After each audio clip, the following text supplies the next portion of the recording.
Olá! Esse vídeo será longo, porque não tem como ser diferente. O detalhe faz toda a diferença, em especial nesse momento. Eu precisava falar com todos vocês, em especial com as mulheres de bem que nos acompanham. Não foi fácil chegar até aqui. Tentei o silêncio, escolhi a paz. Para não expor a minha família, fiquei calada por muito tempo. Mas tem um limite para o quanto uma pessoa consegue suportar ataques e mentiras. Especialmente quando essas mentiras envolvem o seu nome, o sofrimento do seu marido, da sua família e deturpam o trabalho que você entregou de coração. Até agora eu tentei não expor a família, pensando muito no meu marido, mas não dá mais. Então eu vim para falar. As pessoas que sabem o que aconteceu se dividiram em dois grupos. Um me dizia, conta tudo, as pessoas precisam saber a verdade. O outro dizia, fica quieta, não vale a pena.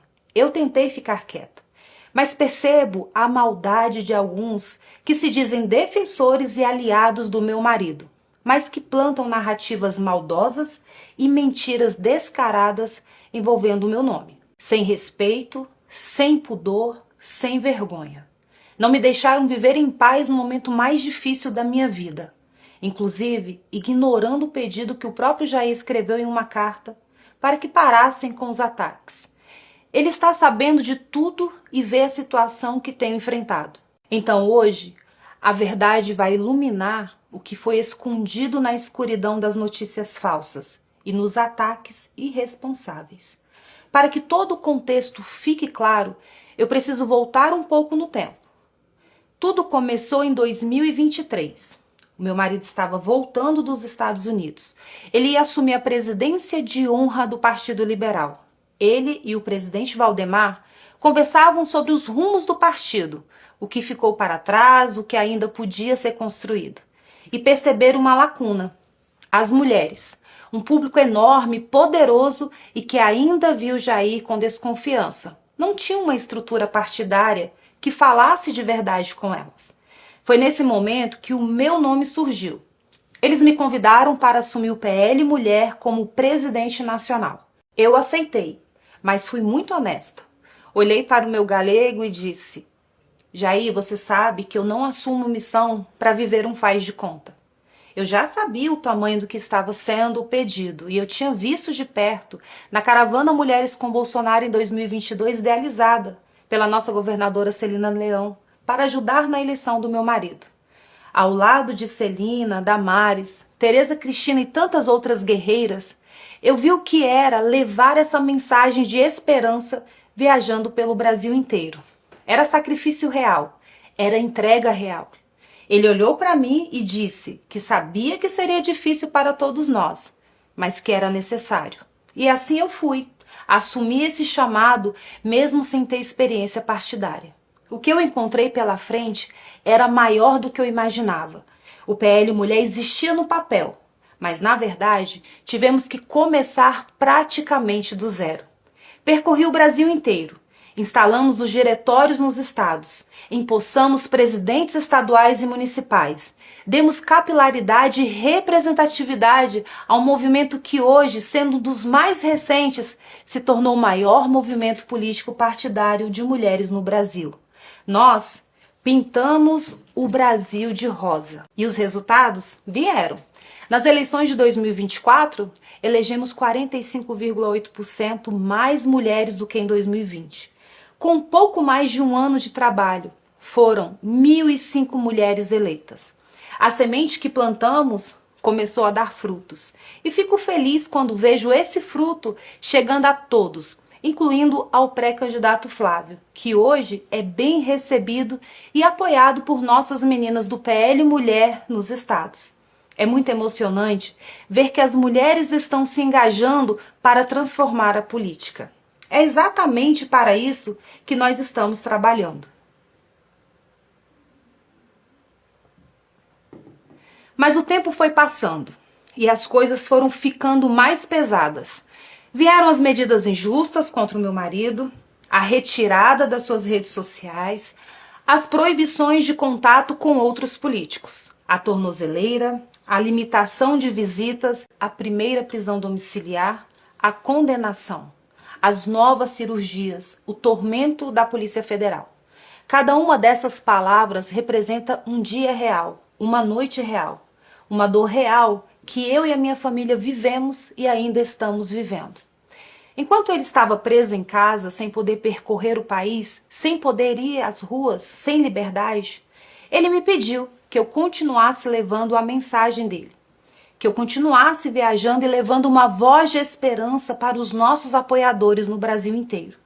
A ausência dele nos nossos encontros gritava mais alto do que qualquer narrativa dos nossos perseguidores. Ele chegou a me pedir para cancelar algumas viagens quando ele desconfiava que algo ruim pudesse ser feito contra ele enquanto eu estivesse fora. Então ele pedia para eu ficar em casa, e eu ficava. Mas para um estado em especial, ele não só pediu que eu fosse, ele me enviou como missão. Porque era um povo pelo qual nós dois temos um carinho muito especial, o povo cearense. E eu fui. O que aconteceu depois foi um dos dias mais difíceis da nossa vida. A medicação que o meu galego estava tomando deu reações inesperadas. Ele ficou fora de si e acabou mexendo na tornozeleira. E isso resultou na transferência dele para a Polícia Federal. Meu marido foi arrancado de casa. Um dia que nós nunca esqueceremos.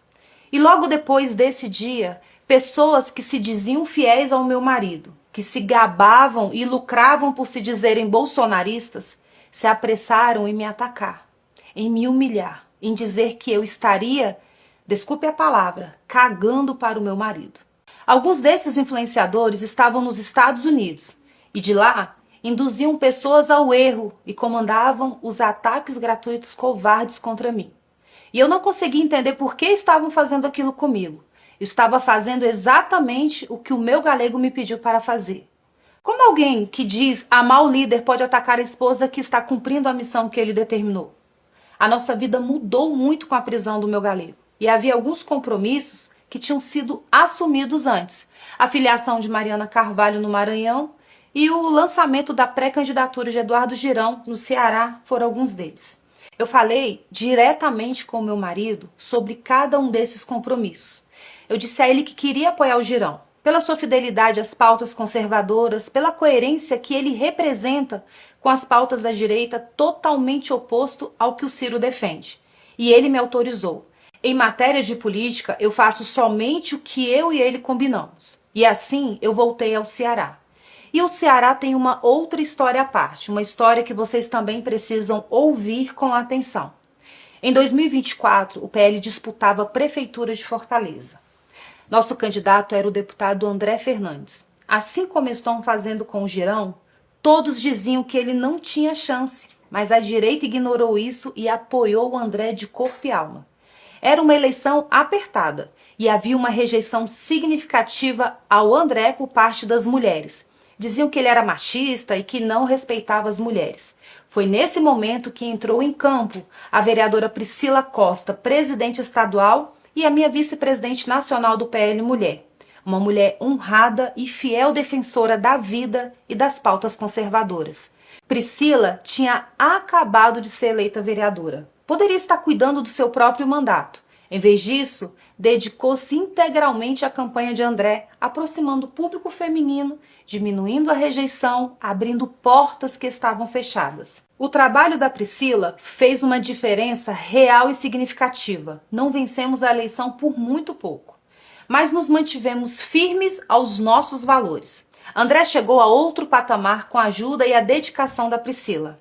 E o que ela recebeu em retribuição é revoltante. Reconhecer, ser grato e retribuir o bem a quem nos ajuda é sinal de nobreza e de lealdade.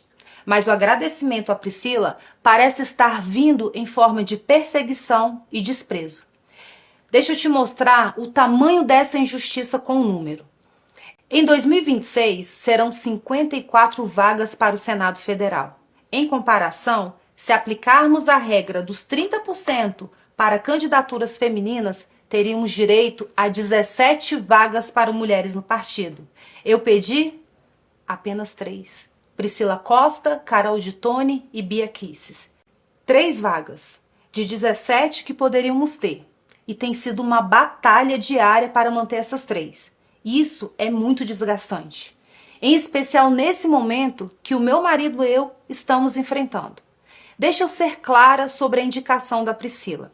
Essa candidatura foi muito bem definida por 3 pessoas. Meu marido, eu e o presidente Valdemar. Não foi sugestão. Foi preferência, foi decisão. E decisão baseada no potencial da Priscila Costa. Jair definiu que o PL disputaria as 2 vagas do Ceará, uma com Priscila e a outra com o pai do André. O que aconteceu depois foi que, aproveitando-se da prisão do Jair, começaram a trabalhar para eliminar a Priscila da disputa, cedendo a vaga dela para garantir uma aliança com Ciro Gomes. Isso mesmo, o Ciro Gomes. Eu preciso parar aqui e fazer uma pergunta. Se o André queria agradar o Ciro Gomes, por que ele não ofereceu a vaga do seu próprio pai? Será que ele acha que retirar a vaga de uma mulher seria mais justo e fácil? Que fique registrado para sempre. Enquanto ainda estava preso no 19º Batalhão, o meu marido mandou um recado claro, que foi repassado à direção do partido e ao senador Rogério Marinho. Ele disse: Priscila será candidata. O número 222 deverá ser dado a ela. Não é vago, não é interpretável, é um desejo. É uma ordem do líder. Vejam bem, a palavra mais recente do meu marido em relação às candidaturas no Ceará é essa. Não honrar essa determinação do meu marido será um ato de traição contra Jair Messias Bolsonaro. Venha de quem vier. Agora, muitos falam da polêmica no evento do Ceará. Eu vou te contar o que aconteceu lá. O senador Eduardo Girão é uma pessoa diferenciada, um homem que, quando todos cediam, ficou de pé defendendo a vida desde a concepção, as causas conservadoras e a lealdade ao meu marido, mesmo quando essa lealdade tinha um custo alto. Girão é o único verdadeiro representante das pautas da direita na disputa pelo governo do Ceará. No dia do lançamento da sua pré-candidatura, estavam presentes vários representantes do PL, inclusive o presidente estadual André Fernandes. Fiquei até feliz, eu pensei, talvez haja uma chance de o partido apoiar o Girão no primeiro turno. Não se trata de interferência, mas sim uma mostra do que seria mais coerente, mais fiel aos nossos valores. Ainda que aparentemente não houvesse grandes chances, como ocorreu no início com André Fernandes, a proposta seria apoiar, no primeiro turno, o candidato que defende fielmente os nossos valores. E era só isso que eu e o meu marido queríamos. No segundo turno, os nossos eleitores, pessoas de bem, poderiam se unir a todos os demais para derrotar o candidato do PT. Mas o que eu não sabia ainda era o que estava sendo acordado nos bastidores. Não pelo meu marido, não com seu conhecimento atualizado, porque ele, infelizmente, estava preso e essas pessoas não tinham mais contato com ele.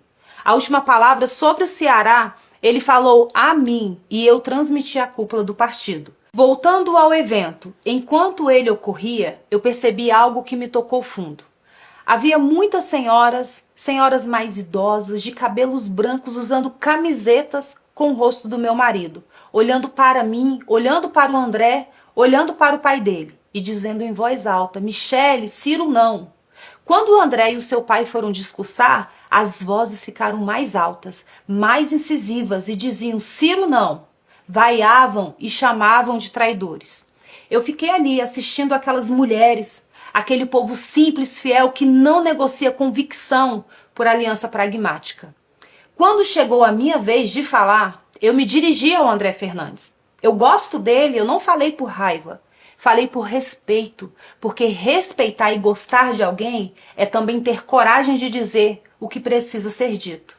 Eu fiz elogios sinceros, critiquei o ato, a aliança precipitada com o Ciro, e não a pessoa.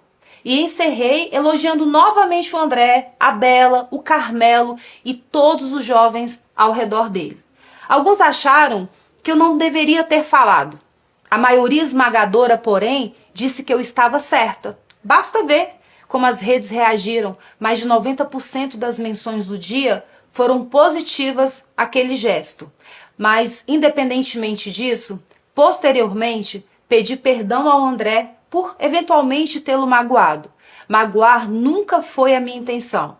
Quando o evento terminou, eu voltei para Brasília. E durante o trajeto de volta, aconteceu algo muito ruim. Algo que eu não esperava. Algo que doeu de um jeito que palavras custavam a descrever. Uma punhalada. E é nesse momento que entra na história o meu enteado Flávio.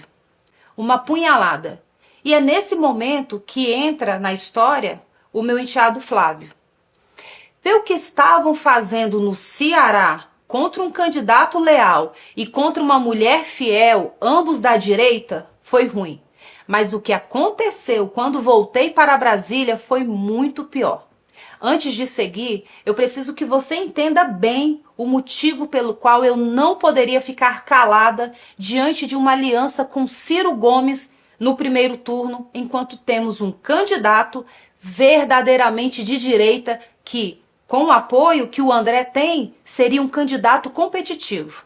Não é questão de política, é questão de coerência. Ciro Gomes foi o principal responsável pelo processo que levou à inelegibilidade do meu marido. Durante a pandemia, numa live com outros esquerdistas, ele incentivou e conclamou as pessoas a chamarem o meu marido de genocida e pediu que repetissem isso o tempo todo. Ele chamou o meu marido de ladrão de galinhas, de corrupto, de burro, de jumento. Diz que Bolsonaro roubava gasolina. Disse que as esposas de Bolsonaro seriam todas ladras. Disse que os filhos do meu marido, os meus enteados, eram corruptos, que eram ladrões. E deu a eles um apelido: ovos de serpentes nazistoides. Essas foram as palavras de Ciro Gomes sobre os filhos do meu marido. Sempre foi um corrupto. Eu conheço o Bolsonaro.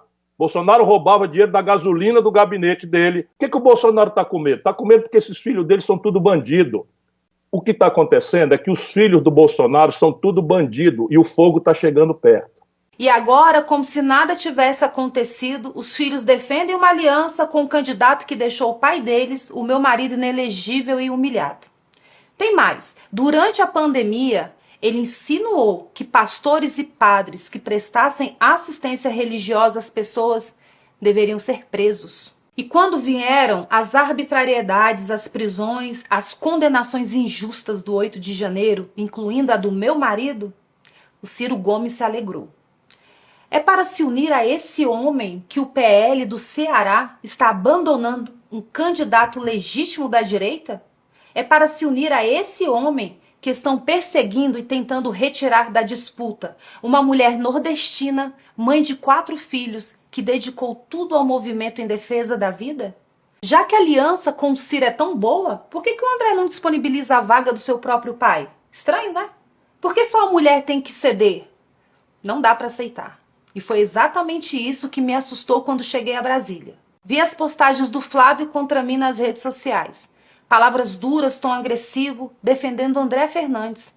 E, em consequência, apoiando a aliança com o homem que chamou a ele, a mãe e a seus irmãos de corruptos e de ovos de serpentes nazistoides. E não foi só ele. Os irmãos vieram juntos, de forma coordenada, com textos bem parecidos uns com os outros. Pareceu combinado, premeditado. Peguei o telefone, procurei mensagens do Flávio. Procurei uma ligação perdida. Procurei qualquer sinal de que ele tinha tentado falar comigo antes de falar para o Brasil. Não tinha nada. Eu fiquei triste, porque eu não imaginava que eles teriam essa reação. Eu redigi uma nota. Disse que lamentava se eles se sentiam afrontados. Que respeitava a opinião deles. Pedi perdão. Mas disse também, e vou repetir aqui, que eu tenho o direito de achar errado uma aliança com quem sempre se declarou inimigo do pai deles.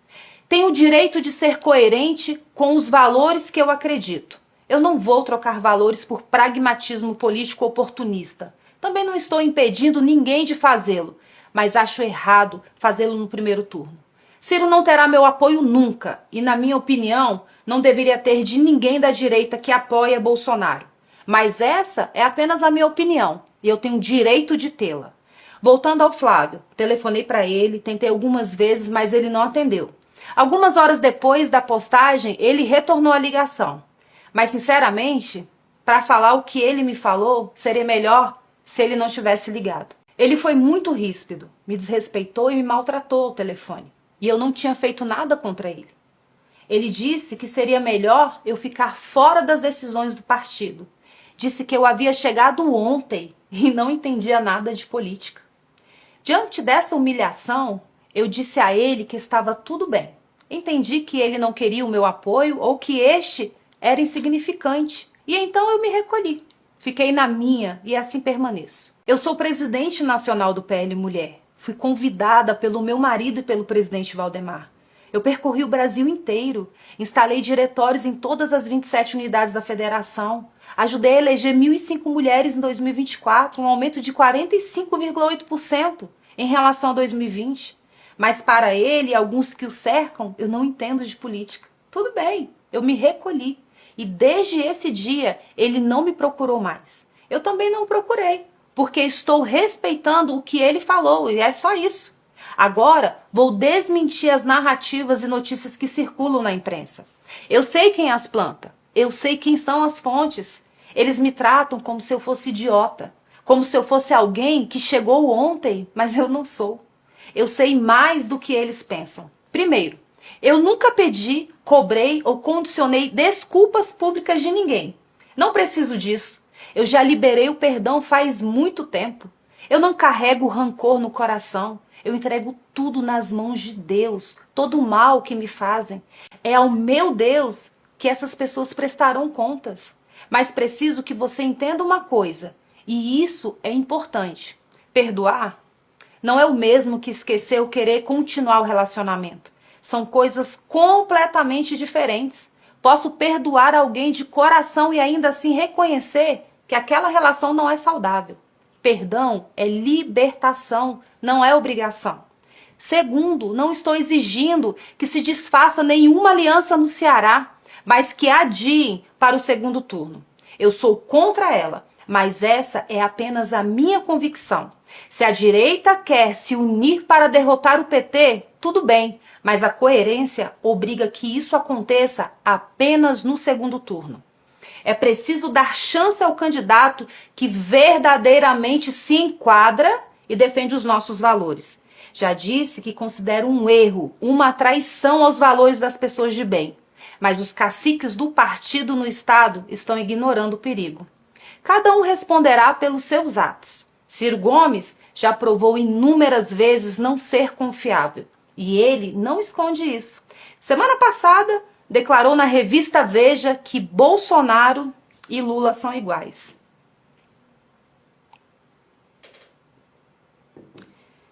É só uma questão de tempo para ele se voltar contra a direita. Todos foram avisados, em especial dentro do partido, e serão lembrados disso. Terceiro, o Flávio vai à minha casa toda semana, mais de uma vez. Se ele realmente quisesse falar comigo, já teria falado. Se considerasse necessário o meu apoio, já teria conversado. Estou na minha. Continuarei recolhida. Quarto, as tais fontes espalharam para a imprensa que eu teria ficado com raiva porque queria ter sido candidata. Primeiro que esses fofoqueiros vazadores não têm convívio comigo, não me conhecem direito e não sabem o que eu penso. Segundo, minha prioridade agora não são candidaturas. Minha prioridade agora é cuidar da minha família, do meu marido que está precisando de mim. Meu futuro político está nas mãos de Deus. Ele providenciará tudo. E quando for o momento de decidir o que quer que seja, sou eu mesma quem falarei. Não preciso de porta-voz. Entendam, tudo isso que falei nesse vídeo aconteceu antes da indicação feita pelo meu marido. Os fatos são anteriores e não tem nada a ver com escolhas e cargos. Tem a ver com respeito e consideração. Mesmo depois de todas essas coisas, eu abençoei a escolha do Jair e a pré-candidatura do Flávio, nas mesmas redes sociais nas quais ele e os irmãos me atacaram e onde também foi publicada a entrevista dele me chamando de desrespeitosa e autoritária. Como eu disse, eu aprendi a conviver com isso. Perdoo os que me fazem o mal e permanecerei no meu lugar. Mas tem uma última coisa que preciso dizer, o que dói de um jeito diferente de tudo que falei até aqui. O grupo de maledicência coordenada a partir de quem está no exterior continua agindo e me atacando todos os dias. Alguns deles até continuam aparecendo em fotos com o Flávio. Eles fazem postagens e vídeos retirando do meu nome o sobrenome Bolsonaro, na tentativa de me atingir. Não me atingem. Eu sei quem eu e o meu marido somos. Mas será que eles pensam no que estão provocando na vida da minha filha? Ela é uma adolescente que acompanha tudo, que lê tudo e que sente tudo. Será que na irresponsabilidade deles, eles imaginam o que estão fazendo com ela? Claro que não. Eles não se importam. Para eles, tudo é política. E uma política que não existe em função do ser humano. Esse tipo de política não serve para nada além de egoísmo. É importante entender que eu não mando recados. Quando eu tenho algo a dizer, digo olhando no olho como estou fazendo agora. Eu não gosto de mentiras. Nunca gostei. O meu Deus é o caminho, a verdade e a vida. E quem vive por ele não se agrada com as mentiras. Falei quase tudo o que precisava ser dito. A verdade está aqui, para quem quiser ver. Aqui do meu lugar, eu sigo cuidando do meu marido, cuidando da minha filha e servindo ao meu país da forma como posso. Essa é a minha missão. E dessa, só Deus me tira. Por último, eu quero aproveitar a oportunidade para agradecer publicamente, de maneira muito especial, as minhas presidentes estaduais e municipais por todo o empenho e dedicação à nossa missão e pelo apoio que vocês têm dado à pré-candidatura do Flávio. Vocês são o verdadeiro alicerce da nossa nação. São a força delicada que transforma o mundo. Vocês definem hoje o futuro do nosso país. Continuem firmes nesse propósito. As dificuldades nos fortalecem e a esperança tudo vence. Eu amo a vida de cada uma de vocês, mulheres alicerçadas. Que Deus os abençoe, que Ele abençoe as famílias brasileiras e que Deus abençoe o nosso amado Brasil.